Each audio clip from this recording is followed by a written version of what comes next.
Nosso boa noite a todos. Mais uma oportunidade que se apresenta a todos nós para a reflexão do Evangelho de Jesus. E nesta noite, a escala de trabalho nos pede que essa reflexão passe pelo capítulo 22 do Evangelho segundo o Espiritismo. Não separeis o que Deus juntou, mais precisamente sobre o casamento, que é um assunto que eu entendo muito delicado, mas que a doutrina espírita enfrenta olho no olho, vamos dizer assim, observando a realidade que se nos apresenta nos dias de hoje, como consequência natural da evolução do ser humano. Nos primórdios do judaísmo, os vínculos matrimoniais eram bastante frágeis. Se o homem chegasse à conclusão de que sua esposa não lhe convinha, até pelo fato de cometer uma falha no preparo da comida, bastava dar-lhe uma carta de divórcio. Uma espécie de demissão ou rescisão do contrato matrimonial. Isso bem de acordo com a mentalidade daquela época, situada a mulher em regime de escravidão. Por incrível que pareça, a carta de divórcio, instituída por Moisés, representava um progresso, pois regulamentava a separação e dava à mulher repudiada o direito de constituir nova família. Então vem a reflexão que essa questão da carta de divórcio, ou uma espécie de alforria, já que a mulher não tinha direitos naquela oportunidade, ela já existe desde os primórdios da humanidade. Moisés observou isso entre aqueles que viviam naquela comunidade, e o número de pessoas já separadas já era suficiente para que ele refletisse sobre a possibilidade. E era preciso, de alguma forma, regulamentar aquela situação já existente. Então, daí a carta de divórcio, que dava à mulher a possibilidade de constituir uma nova família. Aí nos transportamos para o Brasil. No Brasil, essa figura do divórcio foi instituída por uma emenda constitucional de autoria de um senador chamado Nelson Carneiro, em 1977. Eu vivenciei essa época, era jovem, e me recordo muito bem das consequências do desejo de propor ao Congresso Nacional uma emenda à Constituição, já que a própria Constituição determinava que não era possível o divórcio, que a união conjugal ela era para sempre. Do ponto de vista legal, não existia uma alternativa. Então, a alternativa que se buscou foi exatamente propor uma emenda à Constituição que mudasse esse quadro. Esse senador, gosto muito de lembrar o nome dele, porque ele foi muito valente. Por incrível que pareça, tem políticos bons, porque ele retratou a realidade daquela época. Existiam milhares de casais separados, e esses casais não podiam, do ponto de vista legal, realizar o divórcio, porque não existia. O casamento era indissolúvel. Então eles precisavam encontrar um mecanismo, e ele encontrou em propor uma emenda à Constituição para estabelecer o divórcio no Brasil. A Igreja Católica, que sempre agiu de uma maneira muito contundente, quase o trucidou em praça pública. Esse senador foi varrido, vamos dizer assim, da política depois que propôs isso aí. Mas por que ele propôs essa emenda à Constituição para instituir o divórcio no país? Porque o número de famílias que já estavam separadas judicialmente, e naquela oportunidade só havia separação judicial, ou chamado desquite, como disse, não havia a dissolução conjugal, eram milhares de pessoas, todas vinculadas a uma separação já existente, a maioria já com uma outra família, já com outros filhos, com outra situação jurídica e sem resolver aquela situação originária do casamento realizado, porque não havia essa alternativa. E aí, onde nós gostamos de esclarecer, os usos e costumes de uma sociedade precisam ser institucionalizados, regulamentando normas de conduta. Daí a chegada do divórcio por decisão do Congresso Nacional. Porque quem dita as regras da sociedade são os membros da sociedade.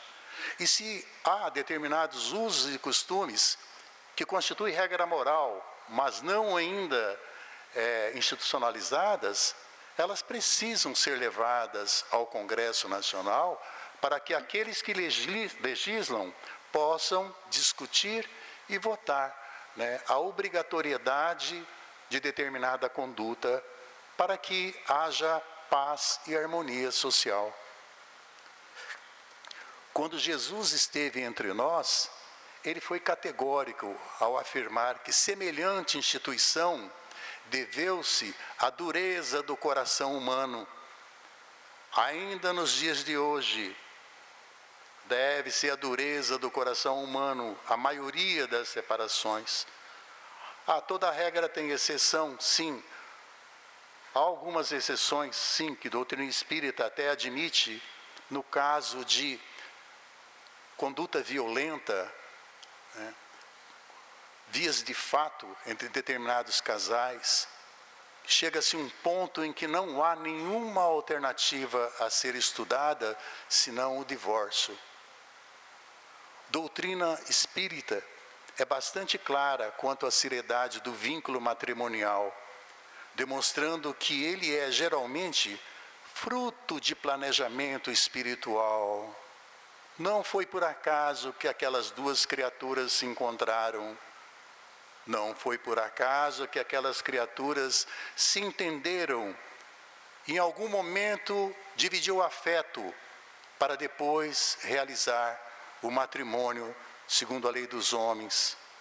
Porque ao se ligarem, os cônjuges assumem compromissos muito sérios, não somente em relação ao próprio ajuste, mas particularmente no que concerne aos filhos.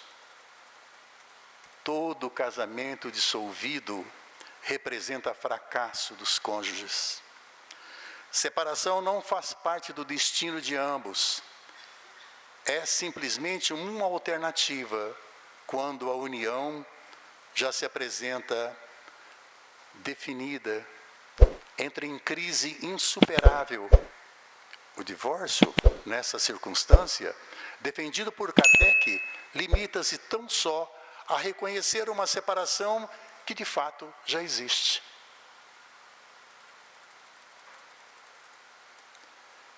É o mal menor, oferecendo ao casal divorciado a oportunidade de recompor suas vidas e de legalizar sua nova situação perante a sociedade. Já imaginaram o que acontecia antes da emenda constitucional no Brasil, antes de 1977? O número de pessoas com dificuldades jurídicas insolúveis, que constitui família aqui, outra lá, outra acolá, filhos aqui, lá, acolá, sem condições de definir juridicamente suas vidas. A questão patrimonial, do primeiro patrimônio adquirido, como que segue?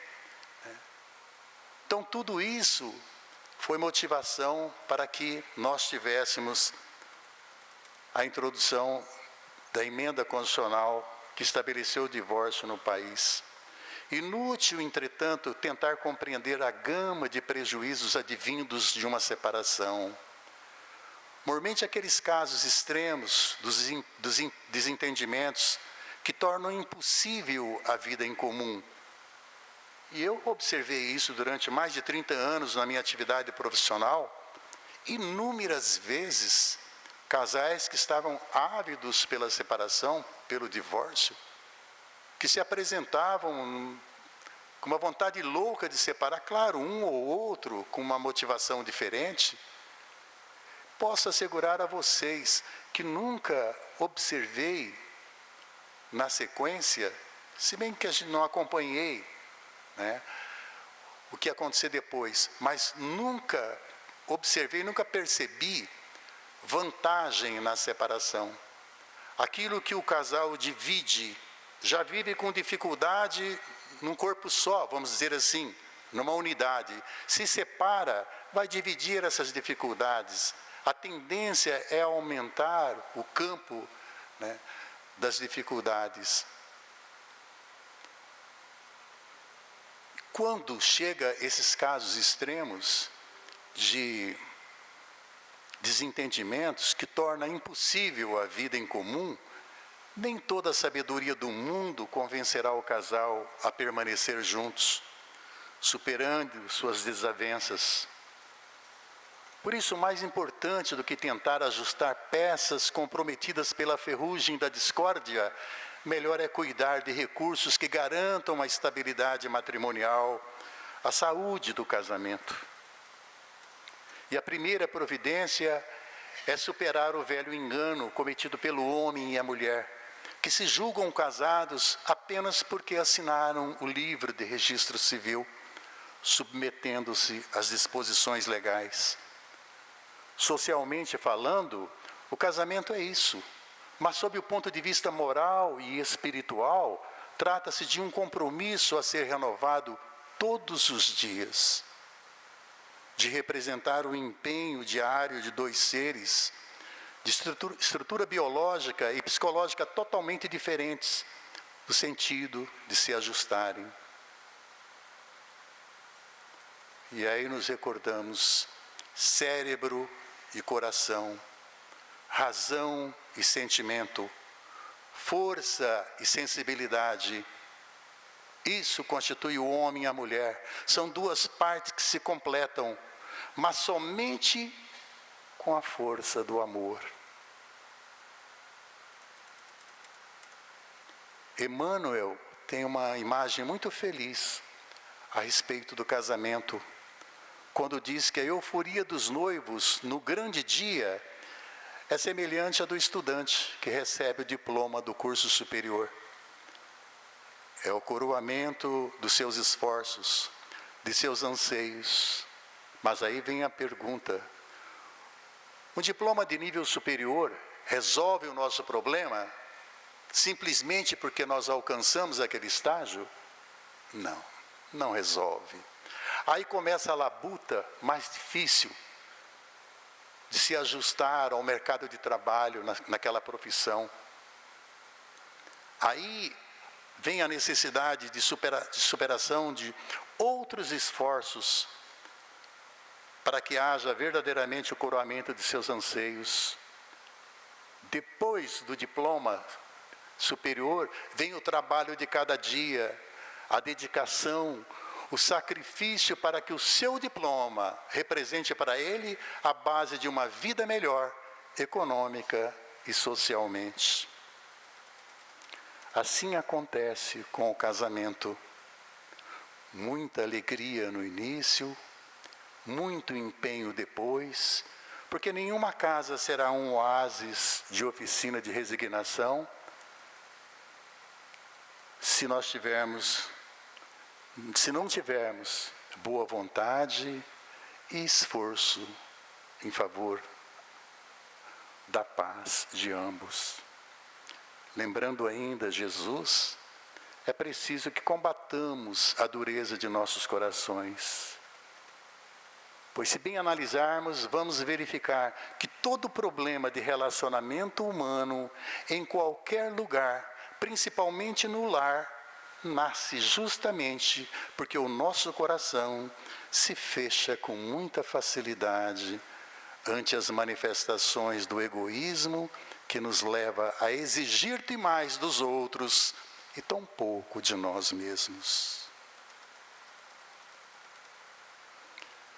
A precipitação e o desgoverno das emoções respondem pela ruptura da responsabilidade assumida no casamento, levando muitos indivíduos ao naufrágio conjugal e à falência familiar, por exclusiva responsabilidade deles mesmos.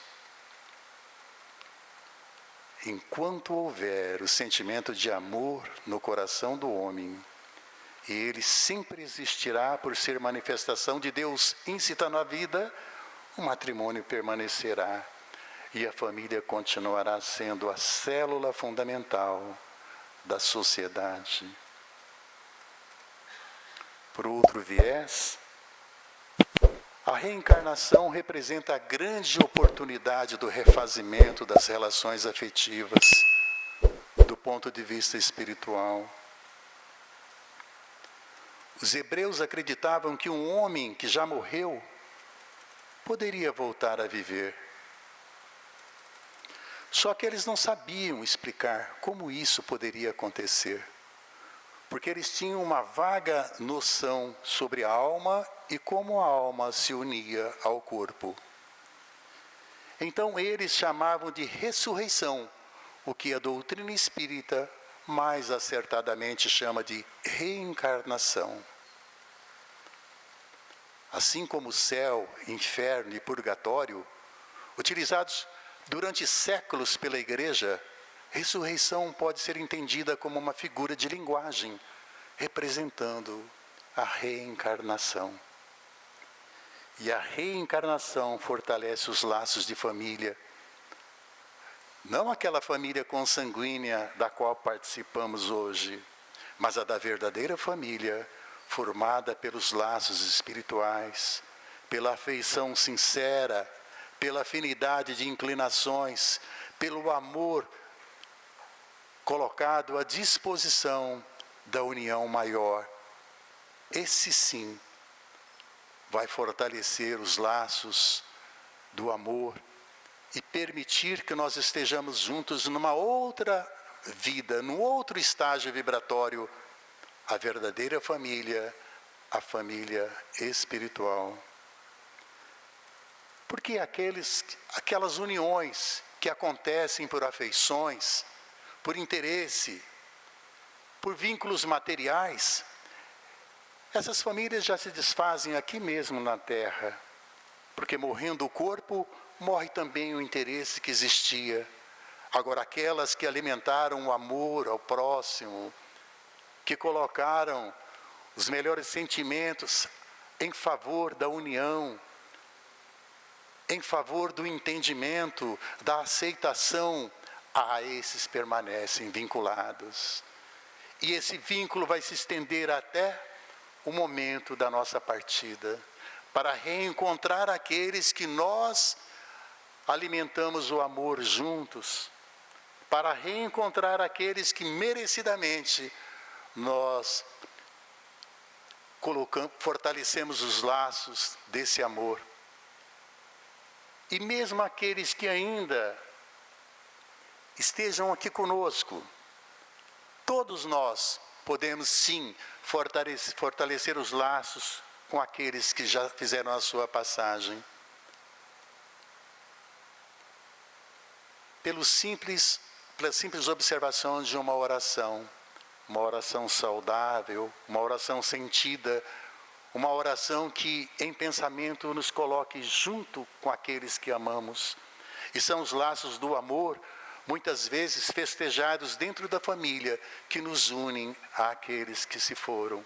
E que nos permite alimentar a expectativa de que, em momento certo, quando da nossa chamada, sem aviso prévio, nós possamos estar juntos novamente, possamos ser recepcionados por eles, possamos receber deles todo o carinho que aqui alimentamos no espaço da vida consanguínea.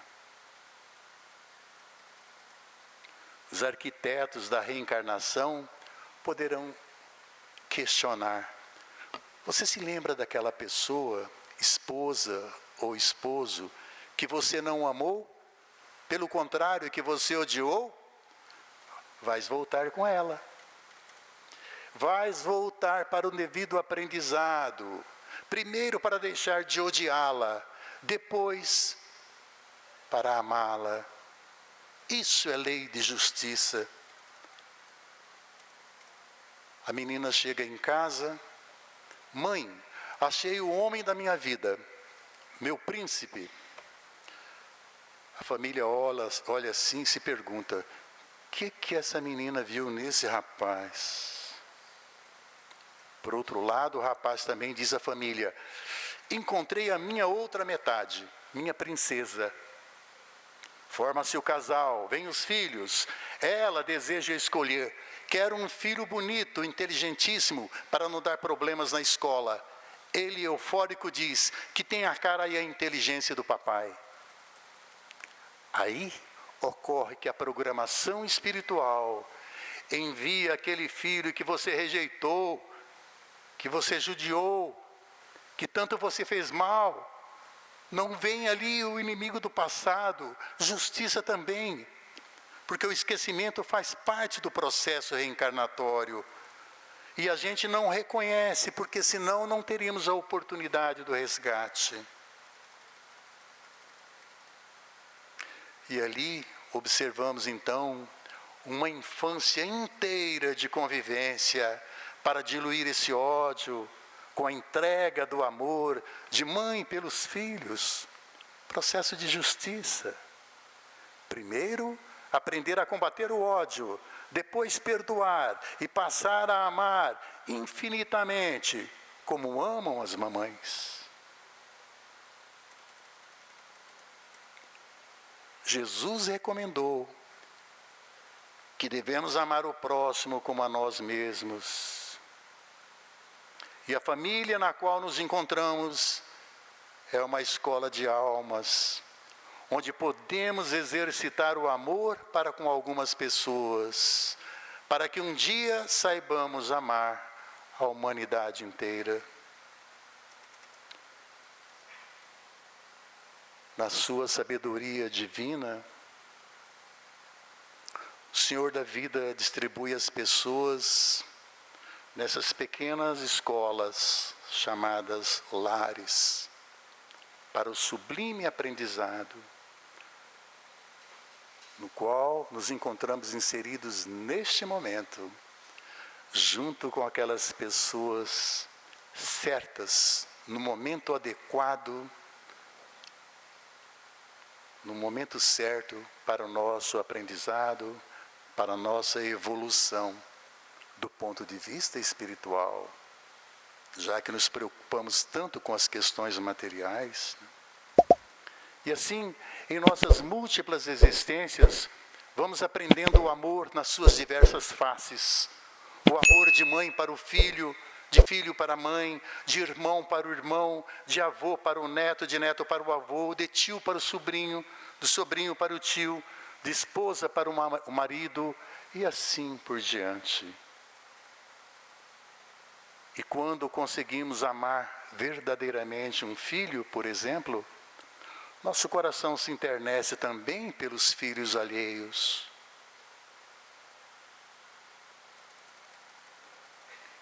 E quando desenvolvemos profundo amor por uma avó ou pelos pais, toda vez que um idoso ou uma idosa cruzar o nosso caminho, sentiremos algum carinho, porque nos lembraremos dos nossos queridos velhinhos.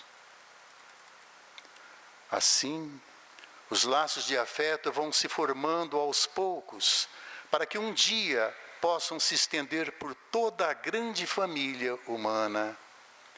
E nós constituímos peças fundamentais nesse processo. Todos nós temos uma tarefa a cumprir nessa escola. Todos nós somos chamados ao crivo do amor, a externar isso no dia a dia, criando um ambiente propício para que esse amor possa se estender por todas as criaturas. E considerando ainda a lei da reencarnação, ou seja, das várias existências no corpo físico, vamos solidificando esses laços de afetividade com o maior número de espíritos que estrategicamente nascem sob o mesmo teto. Nossos filhos, nossos netos, aqueles que se vinculam a nós por laços extraordinários, desejosos de que nós possamos expressar o amor no sentido mais amplo possível. Dessa forma, nossa família espiritual se amplia e os laços de bem-querer se fortalecem a cada nova oportunidade de convívio.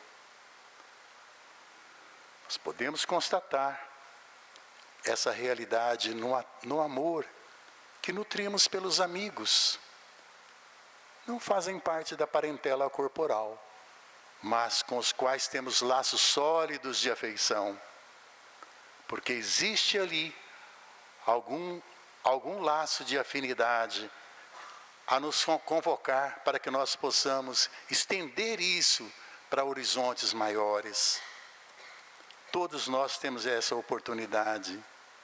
Se o amor ao próximo é lei da vida, comecemos pelos nossos familiares, que a sabedoria divina reuniu no mesmo lar.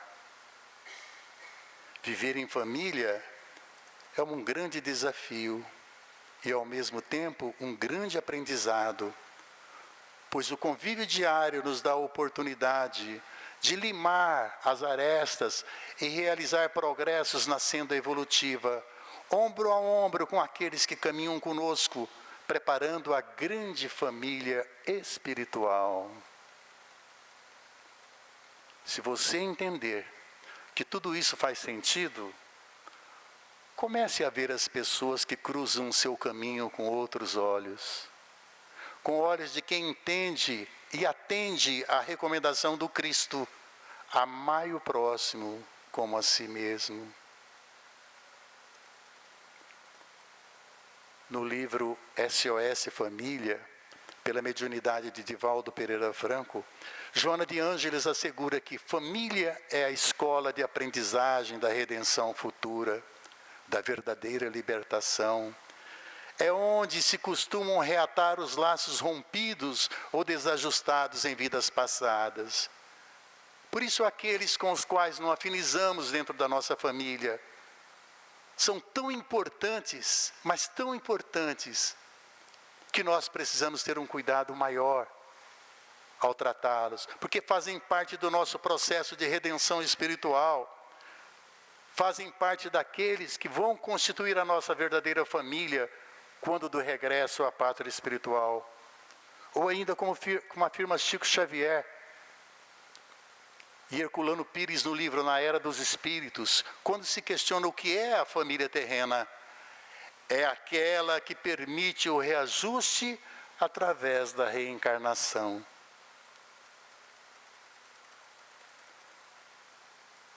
Permite o reajuste, dissolvendo mágoas e liquidando contas.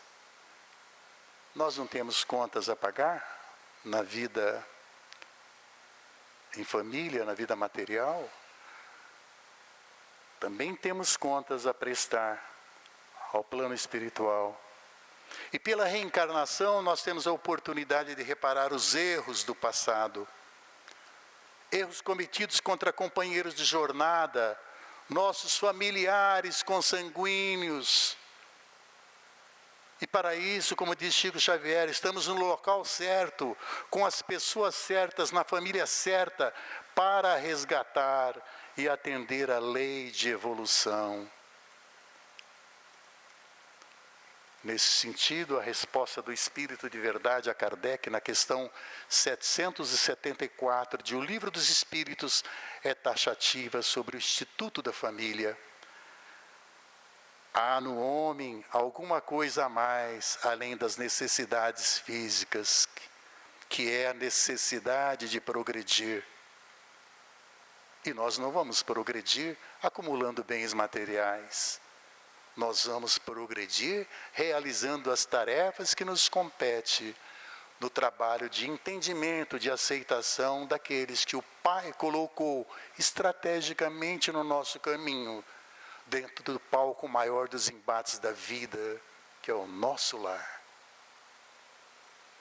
E complementa, os laços de família constituem uma lei da natureza. Quis Deus por essa forma que os homens aprendessem a amar-se como irmãos. Muito bem. Eu nasci em Três Lagoas. Quando vou desencarnar? Eu não sei. Nós não sabemos, e a partir daí Emmanuel nos adverte: depressa, reconcilia-te com teu inimigo enquanto é tempo, principalmente com aqueles que dividem o campo familiar nosso, aqueles que nós denominamos de familiar problemático, aquele que nós não aceitamos, cujas ideias são sempre rechaçadas. Procure o ponto de equilíbrio nessa relação enquanto é tempo, porque depois, numa outra etapa, eles vão nos cobrar o preço maior. Já sem o envoltório humano, sem essas dificuldades de carregar essa oficina, eles vão nos cobrar a falta cometida, o perdão.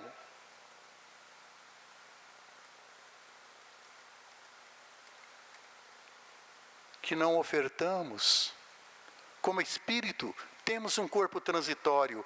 Esse fica, o espírito prossegue, levando às vezes a mágoa, o ódio, o ressentimento, dos quais muitas vezes não consegue se livrar.